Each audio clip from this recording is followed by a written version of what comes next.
Okay, so about 10 minutes has passed. So let's go ahead and I'll grab this big one on the end here.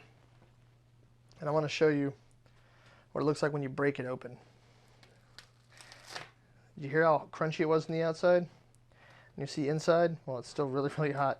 But you'll see it's nice and soft inside like that. And the outside, I don't know how well you can hear that. Put it on my mic. The outside's very, very hard. That's a sign of a true French baguette. Very, very crunchy on the outside. Very nice and light and fluffy on the inside. So I hope you've enjoyed watching my my French bread recipe.